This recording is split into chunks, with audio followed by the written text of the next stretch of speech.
ಎಲ್ಲಾ ಹಾನಿಯಿಂದ ಕೂದಲನ್ನು ರಕ್ಷಿಸುತ್ತೆ. ಬರೀ Amrit noni reach root premium hair oil.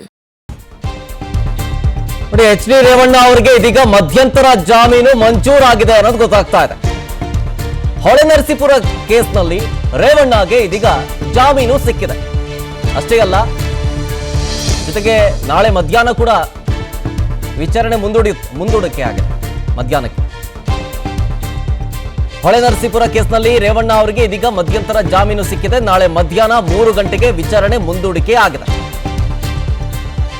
ಸುಮಾರು 1.5 ಗಂಟೆಗಳ ಕಾಲ ವಾದ ಪ್ರತಿವಾದವನ್ನ ಆಲಿಸಿದ 42ನೇ ಎಸಿಎಂಎಂ ಕೋರ್ಟ್ ಆದೇಶವನ್ನ ಕಾಯ್ದಿರಿಸಿತ್ತು. ಇದೀಗ ಆದೇಶ ಹೊರಡಿಸಿದೆ. ರೇವಣ್ಣ ಅವರಿಗೆ ಜಾಮೀನು ಸಿಕ್ಕಿದೆ.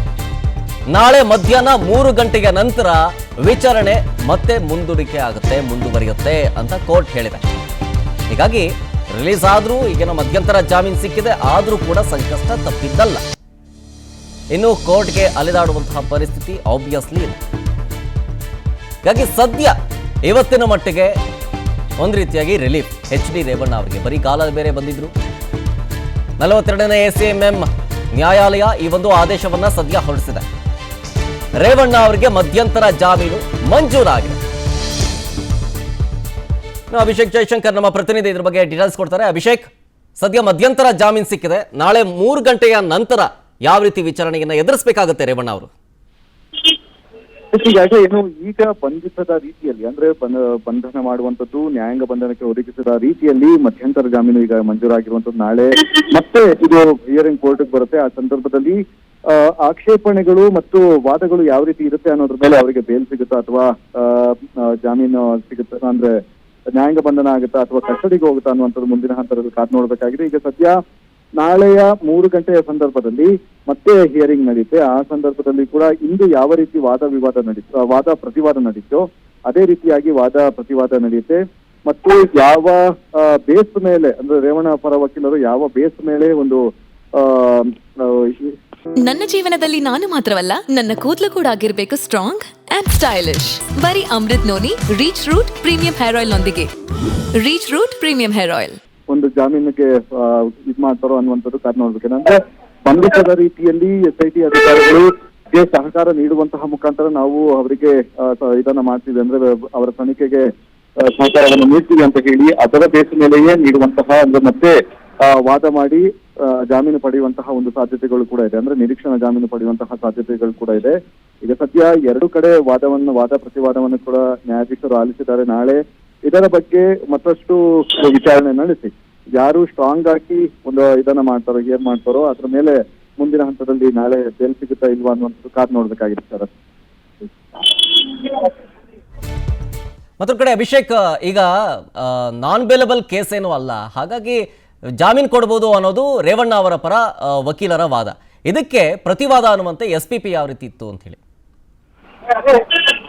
ನಾನ್ ಬೇಲೆಬಲ್ ಆಗಿರುವಂತಹ ಕಾರಣದಿಂದಾಗಿ ಅದನ್ನ ಬೇಲಿಗೆ ಕೊಡೋದಕ್ಕೆ ಬರೋದಿಲ್ಲ. ಹೀಗಾಗಿ ಈಗ ಸದ್ಯ ಒಂದು ಬಾರಿ ಒಂದು ಬಂಧನ ಆಗ್ಬೇಕಾಗಿದೆ. ಬಂಧನ ಆದ ಬಳಿಕ ಅವರು ಜಾಮೀನು ಅರ್ಜಿ ಸಲ್ಲಿಸಬಹುದಾಗಿದೆ. ಈಗ ಸದ್ಯ ನಿರೀಕ್ಷಣಾ ಜಾಮೀನು ಆಗಿರುವಂತಹ ಒಂದು ಕಾರಣದಿಂದಾಗಿ ಅವರ ಒಂದು ಬಂಧನ ಅಂದ್ರೆ ಅಲ್ಲಿ ಹಾಕಿರುವಂತಹ ಸೆಕ್ಷನ್ಗಳೇನಿದೆ ಅದೆಲ್ಲವೂ ಕೂಡ ಅರೆಸ್ಟ್ ಮಾಡಬಹುದಾದಂತಹ ಒಂದು ಸೆಕ್ಷನ್ ಆಗಿರುವಂತಹ ಕಾರಣದಿಂದಾಗಿ ಮೊದಲು ಅವರು ಬಂಧನ ಆಗಿ ನಂತರ ವಿಚಾರಣೆಯನ್ನು ಎದುರಿಸಿ ನಂತರ ಕೋರ್ಟ್ಗೆ ಬಂದಂತಹ ಸಂದರ್ಭದಲ್ಲಿ ಆಗ ಒಂದು ಜಾಮೀನು ಅರ್ಜಿಯನ್ನ ಸಲ್ಲಿಸಬಹುದಾಗಿದೆ.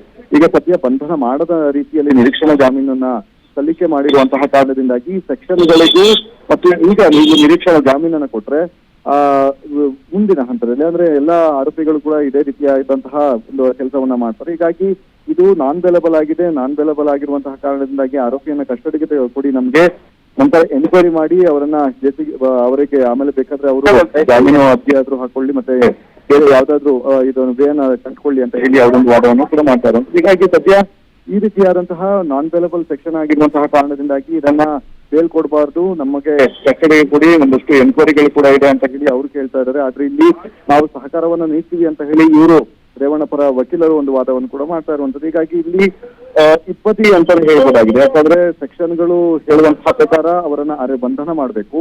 ಇಲ್ಲಿ ನಾನ್ ಬೇಲೆಬಲ್ ಆಗಿರುವಂತಹ ಕಾರಣದಿಂದಾಗಿ ಬೇಲ್ ಕೊಡ್ಬೇಡಿ ಅಂತ ಕೂಡ ಹೇಳಲಾಗ್ತಾ ಇದೆ. ಅದು ಮತ್ತು ರೇವಣ್ಣ ಹೇಳುವಂತಹ ಅವರ ಪರ ವಕೀಲರು ಹೇಳುವಂತಹ ಪ್ರಕಾರ ನಿರೀಕ್ಷಣಾ ಜಾಮೀನು ಕೊಡಿ ಅಂತ ಹೇಳಿ ಇಲ್ಲಿ ಇದ್ ಮಾಡ್ತಾರೆ. ಅಂದ್ರೆ 3 ಅಂಶಗಳು ಇರುವಂತಹ ಕಾರಣದಿಂದಾಗಿ ನಾಳೆಗೆ ವಿಚಾರಣೆಯನ್ನ ಮುಂದುವರಿಸಲಾಗಿದೆ. ಥ್ಯಾಂಕ್ ಯು ಅಭಿಷೇಕ್ ಡೀಟೇಲ್ಸ್ಗಾಗಿ. ಅನುಕ್ಷಣದ ಸುದ್ದಿಗಳಿಗಾಗಿ Vistara news YouTube channel subscribe ಮಾಡಿ. ಹೊಸ ಸುದ್ದಿಗಳ ನೋಟಿಫಿಕೇಶನ್ಗಾಗಿ ಬೆಲ್ ಐಕಾನ್ ಕ್ಲಿಕ್ ಮಾಡಿ. ಲೇಟೆಸ್ಟ್ ಅಪ್ಡೇಟ್ಸ್ಗಾಗಿ www.vistaranews.com ವೆಬ್ಸೈಟ್ಗೆ ವಿಸಿಟ್ ಮಾಡಿ. ಅಂಗೈಯಲ್ಲೇ ಜಗತ್ತಿನ ಸುದ್ದಿ ತಿಳಿಯಲು Vistara news Kannada app download ಮಾಡಿ.